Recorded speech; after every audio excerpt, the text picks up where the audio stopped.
Hi, everyone. Dr. Krisha here, and we are starting right on into webinar 10. So welcome to the Summer of Health. We're at the last month, super exciting, and we're going to finish up the mind section today. So before we do that, we're going to do a full health check-in, see where you're at with the assessment, or at least you all see where I'm at. And then for this webinar, we're going to be talking about neuroplasticity, super exciting. And then how we can optimize brain functions, in particular, mental clarity, improving memory, and mindset, and how that plays into neuroplasticity. And then, of course, we'll do a Q&A as always. All right, so let's get to it. There we go. So full health check-in. So here's my full health. I still have all of them listed. So, here you see my nutrition's improved, was better last month, and then it is this month because I've done, as several of you know, my sweet Miss Delilah started having seizures now 2 weeks ago, and it just threw my whole life into chaos, essentially.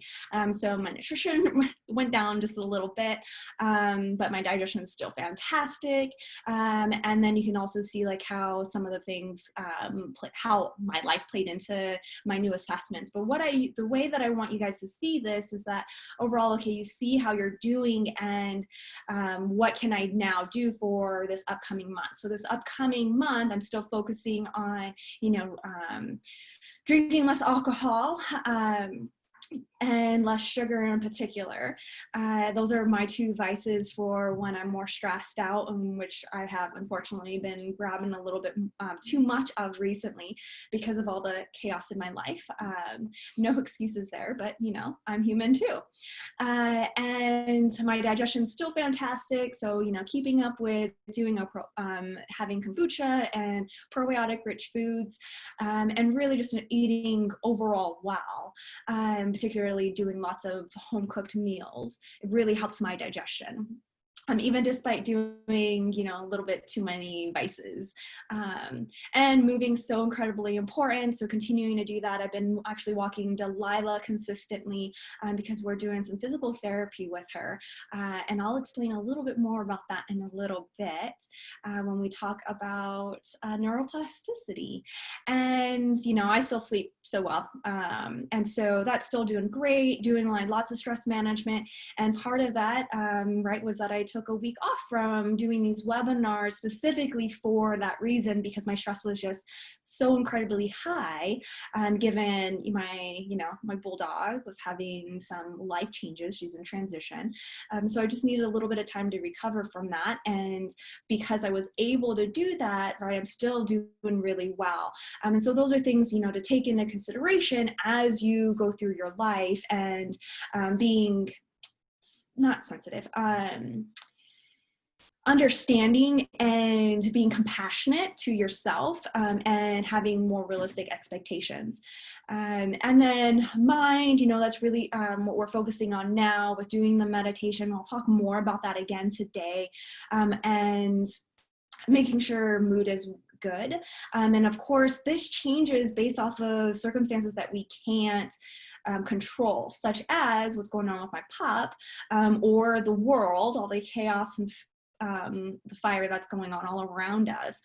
So that is sometimes a little bit more tricky to nail down.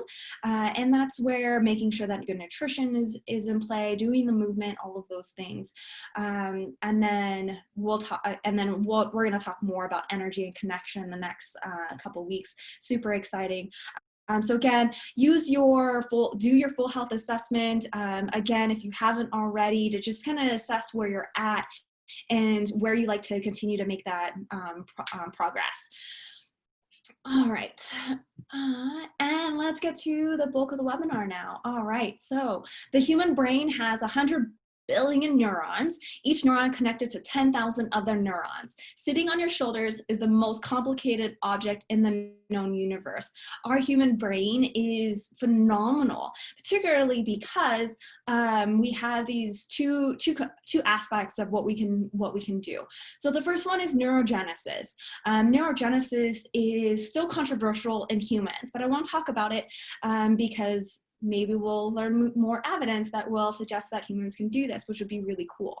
So neurogenesis is the formation of new functional mature neurons from your neuronal stem cells.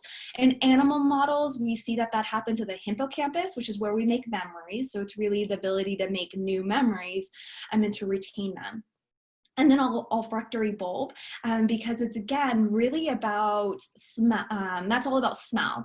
And so how smell, right, is also correlated with our memory formation, but also important for survival. So like if we have a new scent that we find, and say it's related to, you know, a stressor or our survival, our brain wants to make sure that we know that connection. So whereas in our prefrontal cortex, which is right in the front of our brain here, that one actually is all about the more human aspects compared to other animals.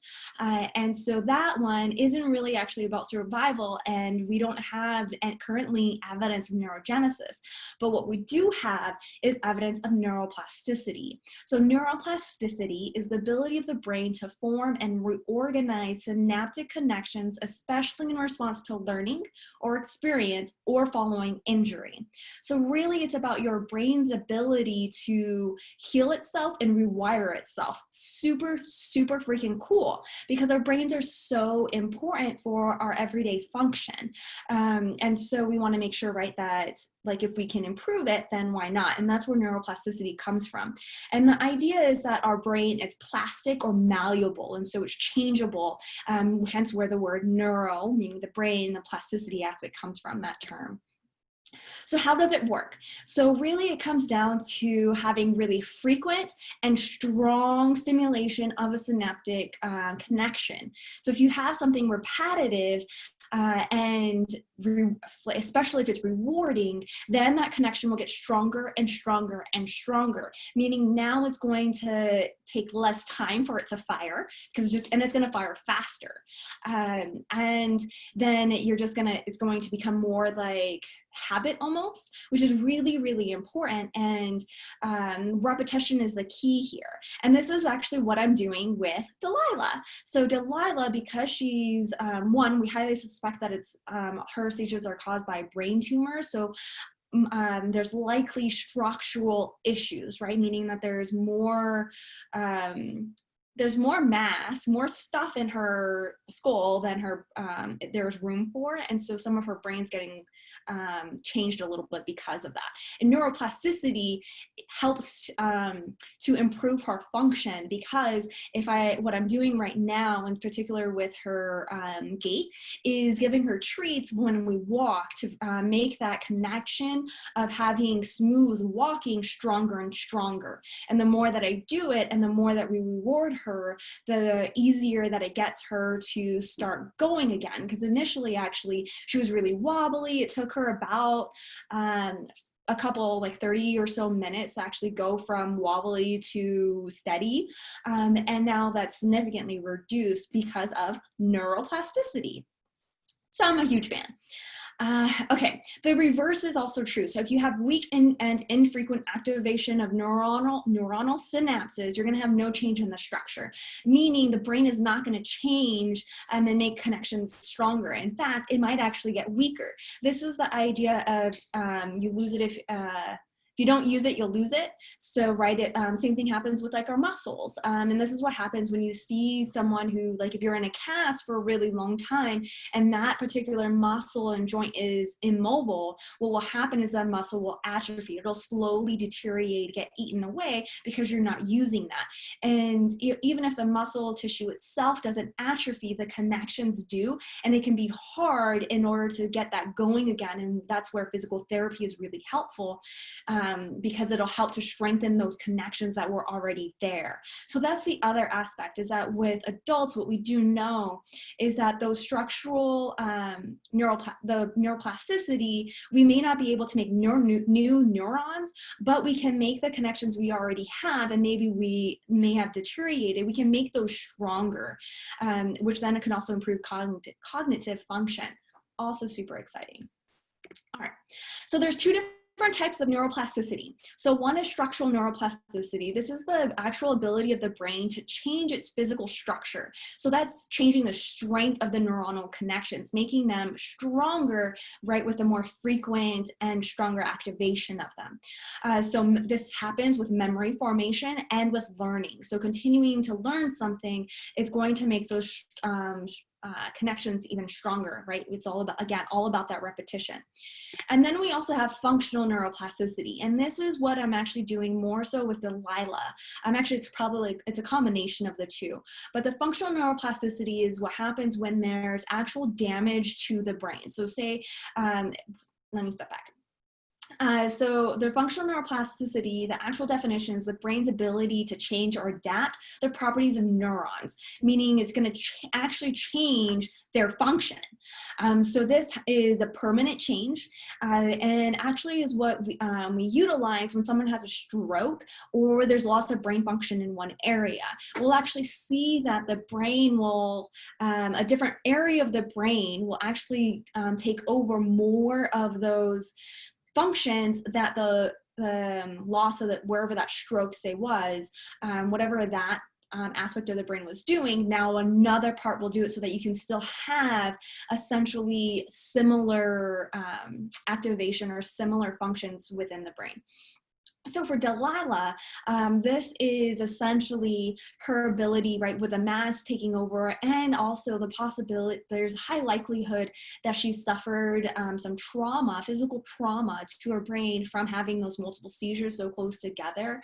And so because of that, there's likely permanent changes. And so what we're trying to do, right, is again, rewire her brain so that other neurons will take over the function, in particular for like her gait, for her walking in a coordinated fashion. We can then use traits, in particular with her, to create those neurons again and to change them so that they're operating more and more and easier for her. Okay, so BDNF is the brain-derived neurotrophic growth factor. I talked about this briefly during the movement, I believe, Movement 101 webinar. And the BDNF is important for this particular talk because it's the key neurochemical that's responsible for growth and maintenance of neural connections. So if you, so it helps your brain to adapt. Which basically, right, it means it helps to improve neuroplasticity. So it helps your brain to restructure itself, to rewire itself, and that's a good thing. So we want to have plenty of BDNF floating around in our system. So how do we do that? Well, guess what? Nutrition. Nutrition is so incredibly important for optimizing your BDNF levels, because if you have too much sugar, that reduces your BDNF levels, which then means you're not going to be able to strengthen those connections as well. You're not going to stimulate the brain's ability to rewire itself as strongly as if you had higher levels of BDNF floating around. Fasting, so intermittent fasting in particular, has been shown to increase BDNF levels. Omega-3s also increase BDNF levels. So getting plenty of fish in your diet, in particular the more anti-inflammatory oils, which is the omega-3s, really help to increase those levels and therefore improve your brain function. And that's also important because omega-3s is essentially what your brain is made out of, is cholesterol, and we'll talk about that in a little bit. Other ways to optimize your BDNF levels is through movement. Exercise, yep, increases BDNF levels, and at all ages. So improving your brain function can be done just by exercising a mild to moderate intensity on a regular basis. So that's good news, because that exercise is already great for so many other things, but also now for your brain. So rest, as you can see, it's a lot of the things we've already talked about, which is why we've talked about them already, because they are really foundational to overall health and support your system in all regards. So less sleep does mean less BDNF levels. So they've actually done studies and they've seen that chronic insomnia does significantly decrease your BDNF levels and therefore cause some brain issues, particularly like foggy brain, among other things, and memory, poor memory as well. Stress. Also, particularly chronic stress, right? Acute stress is okay if it's short-lived, but if stress lives for a lot longer, which is unfortunately also very common nowadays in particular, your cortisol and your adrenaline levels are through the roof, which then means your BDNF levels are going to go down because it's decreasing that, because at this point in time, right, when you're stressed, your mind and your body only care about survival. And survival does not necessarily depend on you changing your brain right at that moment, right? It's going to want to do that when it's in a more restful state, which also then goes back to sleeping being really foundational for your memory formation and for your overall brain health, because again, it's going to help to increase your BDNF levels and all that good stuff. All right, so optimizing function overall. So talking about mental clarity, so beating the brain fog in particular, nutrition and hydration, right? Talking about nutrition because again, we're thinking about fish oil can really be helpful. Decreasing your sugar intake is really helpful because sugar is inflammatory, which is going to then lead into inflammation in your brain. And we also just learned that sugar decreases your BDNF levels. So for mental clarity, if you don't want that brain fog, ditch the sugar, ditch the alcohol, because that will also cause more foggy brain. And make sure you're hydrated. Proper hydration is key. So your body, one, is made of so much water. So you need to have adequate water intake, which we talked about back in nutrition webinars. And as a reminder, it's roughly about, I like at least 40 to 60 ounces in the average adult, more or less depending on health status, exercise. One situation in which you would not want to drink lots of water is with heart failure, because that increases the load on the heart, drinking a lot of water, that fluid intake. So you want to be careful for those with heart disease. You want to be careful about your fluid intake in general. So consult with your doctor, because it may not be me and I am not giving you medical advice right at this moment. Okay, so nutrition is incredibly important for your brain health and to help ditch the brain fog, as well as your water, because what I think about, and this is, I talked about this earlier, but as a reminder, is that I like to think of essentially when you're sleeping, you are, not drinking water. So you're essentially getting more and more dehydrated as you sleep. So you wake up pretty dehydrated, which means your body and your brain in particular, which needs a lot of water, a lot of moisture. I kind of think of it as like a dry sponge. And who likes a dry sponge of brain? Not this one. So drink water, especially first thing in the morning. It can help with your digestion as well, because it helps to stimulate a morning bowel movement. And again, it's just going to plump up your brain. Very important if you have some brain fog, among other things. Movement. Yes, exercise is still incredibly important for brain fog, because it helps to and release those endorphins. It helps improve your neurotransmitters getting released, which is really important for overall. It can really also help with focus, particularly the adrenaline, or the norepinephrine, epinephrine is really important for that, and that gets released when you have exercise. Rest is so foundational, because if you're not getting sleep, then of course you're going to have a foggy brain, because you just your brain hasn't had the ability to recover and heal itself. You can also have some memory issues if you're not getting appropriate sleep. And then stress management, because the cortisol levels and the adrenaline do wreak havoc on the brain over a chronic period of time. So do those things. Take care of yourself, sleep, get appropriate amount of sleep. Remember, less than 7 hours is the definition of not enough sleep when we're talking about actual sleep studies and things like that.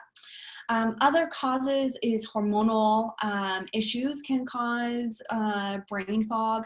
So looking at whether it's female hormones, low testosterone, things of, or thyroid can all change brain clarity, mental clarity. And then again, neurotransmitter imbalance. So we can do that with lab testing. For hormones, I like to do serum. So that's just a blood test, usually covered by your insurance if you're using insurance.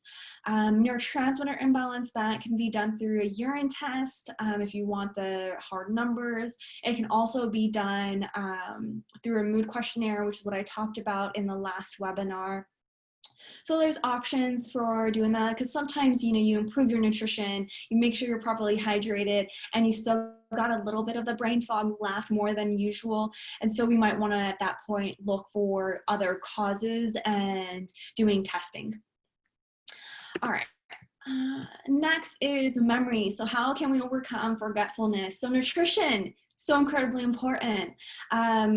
Omega-3s, because your brain is basically just cholesterol. So cholesterol, right, we have this, I don't know, I feel like overall a lot of the medical community poo-poos cholesterol, you know, saying, you know, you don't want to have too much. Well, in my opinion, you don't want to have too little, because if you don't have enough cholesterol, then you're not going to have you know, your brain is literally cholesterol.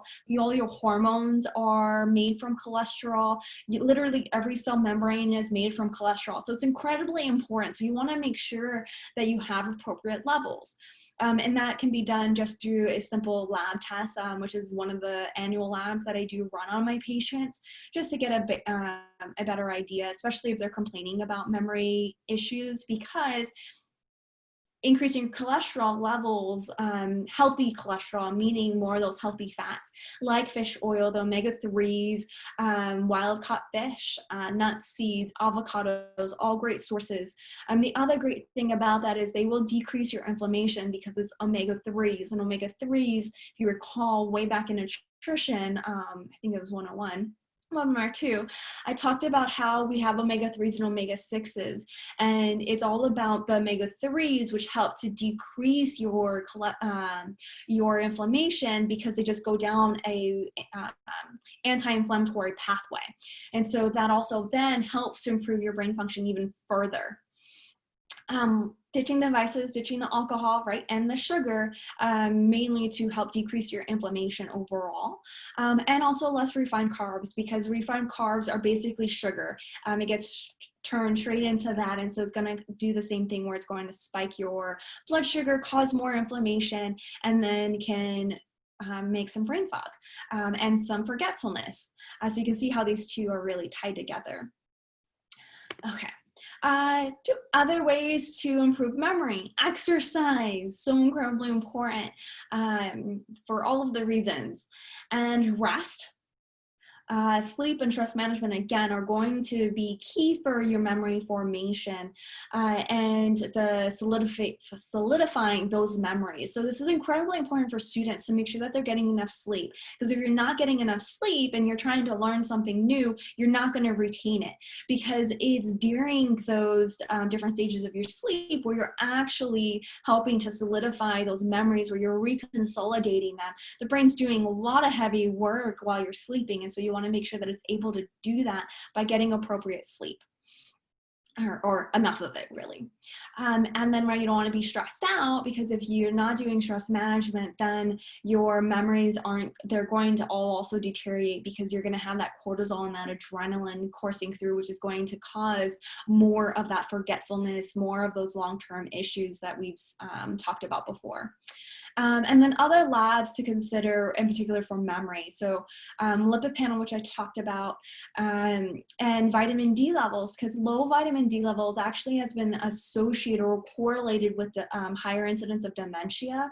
So making sure you have adequate vitamin D levels, especially for those who live in the Pacific Northwest. So it's actually one of the more common labs I run as part of annual testing, particularly if I haven't had a vitamin D level, my patient hasn't had a vitamin D level. And so that can be really helpful for your memory. And then hsCRP. So hsCRP is high sensitivity C-reactive protein. That's basically a marker that we have for systemic inflammation. We like that number under 1, and I've seen as high as like over 10. And what that means is there's lots of inflammation. That was actually in a patient who also had diabetes, uncontrolled diabetes, and so that level of systemic inflammation is common because sugar feeds inflammation. It's basically the same thing. And so those labs are actually really helpful now during the pandemic, because we want to assess your vitamin D levels, also for your immune function. And I don't know if you caught my my webinar I did last Wednesday, but I talked about how and it was also in the pandemic update. But anyways, low vitamin D levels has now been associated or correlated as a increased risk factor for COVID-19. So getting those levels tested, super helpful, super beneficial during these times. And then inflammation, because that is also involved within your immune function. So applicable for your memory, but also applicable for so many other aspects of your health.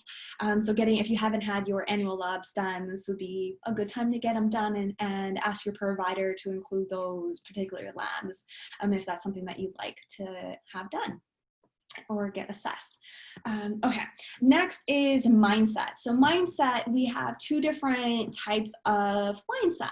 Well, one aspect of it. So there's fixed and then there's growth. So fixed basically is that intelligence is static. So you were born with this amount of intelligence and we can't change it. And then you have growth mindset, which then says intelligence can be developed. It can be grown or increased by hard work and dedication. This is important because essentially it is the greatest manifestation of neuroplasticity. So essentially, this is really important to have a growth mindset, because then you're just working on or really utilizing neuroplasticity in your benefit. So this is really important for students. So if you have youngins, teach them growth mindset. So then they'll have, it's actually been shown for students, if they understand this, particularly with youngins, so your little kiddos, it has been shown to increase their passion for learning and success, because now it tells, and most of the studies with the fixed and growth mindset is for children. So for children, if they understand their growth mindset, then they get the understanding that if they work hard enough, if they keep trying at it, they keep relearning the same stuff, those signals will get stronger and their intelligence will grow, and they'll have a more of a passion for learning, because it's just feeding more and more into that. So super amazing. So with that growth mindset, it's all about learning new things and how that's so important, and it stimulates neuroplasticity. So you can do this with cognitive training. And cognitive training, was a study done in 2002 that showed that as few as 10 one-hour sessions of cognitive training over 5 or 6 weeks has the potential to reverse the same amount of age-related decline that has been observed at the same time period. So cognitive training, works with that growth mindset, that if you just keep learning new things, it's going to really help to stimulate your brain, to help stimulate your memory, make all those new connections. So it'll help with particularly the structural neuroplasticity, where it's strengthening certain neuronal connections, the ones that you keep using over and over again. And that's the same thing that happens, or that you stimulate when you learn a new language, when you learn how to play a new instrument. So music helps to stimulate that structural neuroplasticity. And then there's a whole bunch of other things that you can use to help to stimulate your growth and your neuroplasticity.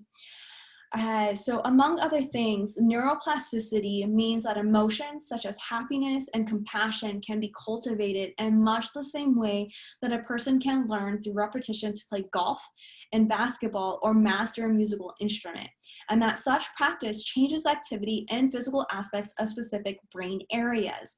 So, right, you can even learn happiness and compassion, which I had mentioned a little bit earlier in the previous webinar about expressing gratitude, how doing that constantly will actually make folks more compassionate and happier.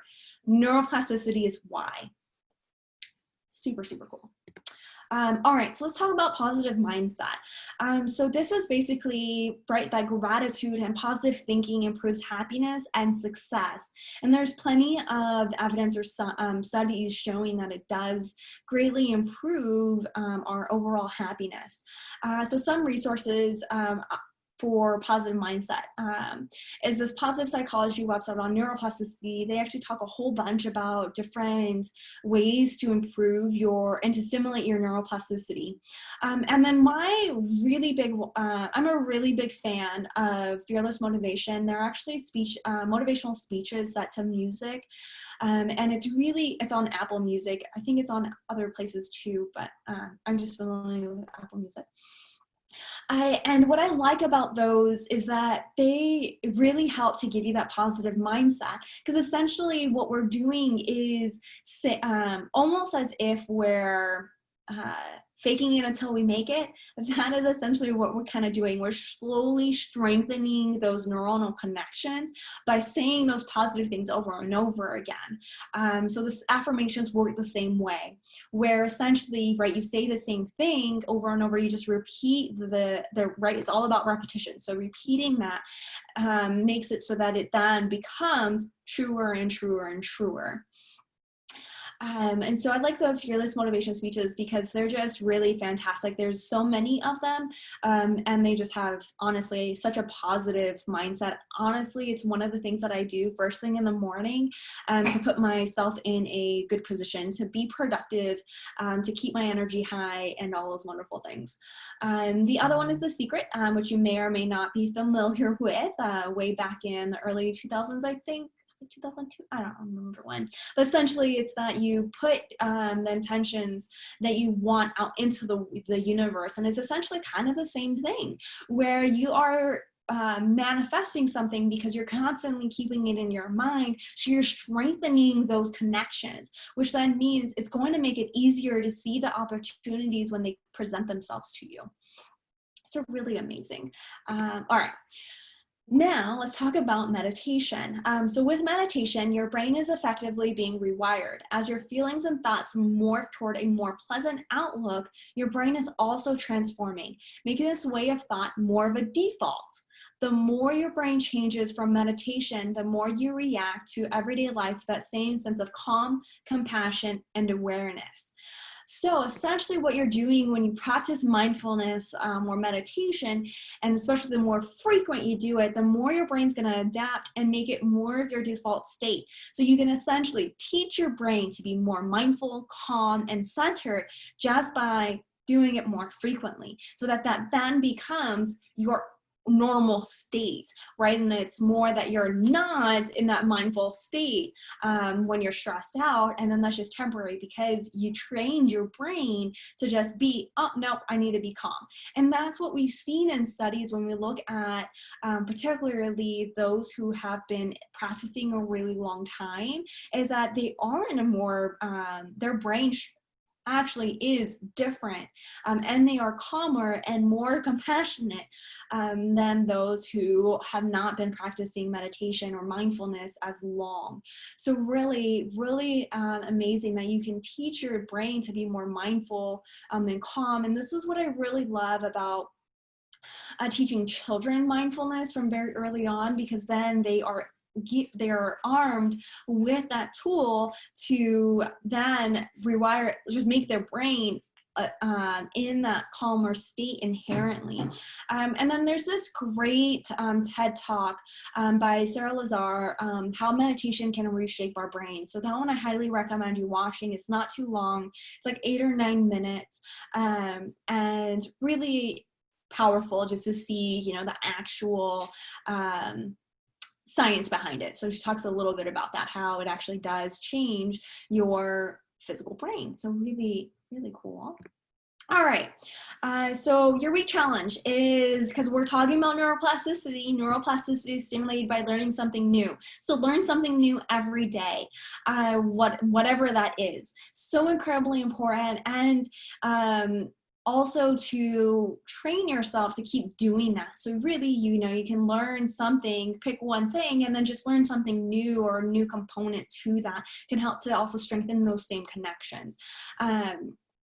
And it's kind of like when you, I kind of think of learning as like you're in a it's like a spiral staircase. And this is very much true for medicine. Is that you come across, you know, you do one, the first time you learn it, and it's like you just get the basis. And then you learn, you review that material again, whatever it is, and then you start to see something new about it. And so you just kind of keep building on that information. And that is literally neuroplasticity at work, because you're strengthening those connections, and then that's allowing you to then add in a few extra nuggets of knowledge within that. So our brains are so incredibly powerful. It's absolutely amazing. All right. So hopefully you've learned something new, and tell a friend, and then send them to my website, drkrishaolson.com, and they can watch the replays in that VIP section, or you can also watch it as well. With that, I'll take questions. So feel free to type them into the chat or the Q&A. I got both open right now. And there's so much that we can do in terms of helping with, you know, brain function overall. I've had some of the other things that I didn't mention are herbs are really helpful for helping to improve memory in particular. So like rosemary, rosemary oil has been shown to be really effective at helping to improve that memory function. It helps to stimulate the rosmarinic acid is what is the key component there that does that. There's ginkgo as well, and those herbs, what they do is they also increase the blood flow or the circulation to the brain, and that's important because it helps to make sure that you're cleaning out the crap out of the brain, and also provide it with oxygen so that it has food, right? So that's what a stroke is when your brain doesn't have that oxygen, and so it slowly dies. And so you then want to make sure we can then optimize, right, brain function by doing the exact opposite of what stroke does and increasing that circulation to the area. So that was like one of the few herbs, well, one of the many herbs that I used when I was in medical school. So like rosemary, ginkgo. I actually really like having rosemary plant, so live, and then rubbing that between my hands and then smelling that helps to really stimulate the memory. And then additionally, right, smells like with animals in particular, right? I talked about how the olfactory bulb is actually where you can still generate neurogenesis. And so there's that mixed controversy about if humans can do that. So with that, there is that possibility that we can, and our memory and our senses, in particular our sense of smell, was really connected. And so I would utilize when I was studying particular teas, because that was taste, and then sense, in order to cue myself, essentially train my brain to associate those sense and taste to memories of me studying, so that actually helped to improve, one, the ability to learn new things, because the brain's already like, oh, this is my time to learn, but also for recall. So if you're actively like learning a new task or a new skill, you might want to try something like that a lot, maybe like burning the same scented candle or having the same tea. can help to just strengthen those connections as well, because you just have one other avenue or one other connection to that same skill that you're learning. And so the more connections you have to it, the easier it's going to be for you to recall it. So that's also when we're talking about strengthening neurons, where are those connections, it's also making more of the connections to the same kind of path, the same outcome, because that's going to make it faster for you to recall, because right, you have different avenues to be able to do that. All right, any questions?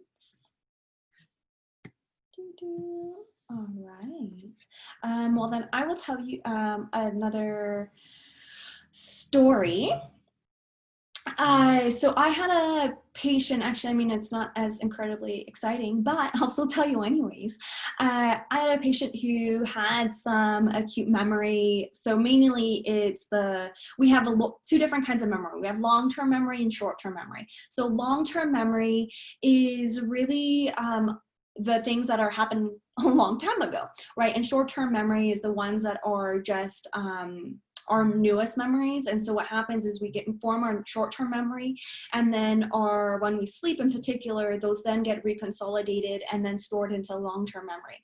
And this is what happens right with Alzheimer's dementia, is that then we have deterioration of those long-term memories, which is then why you have difficulties recalling, and then you have that other forgetfulness and all those things. So it's more common for folks to have short-term memory issues.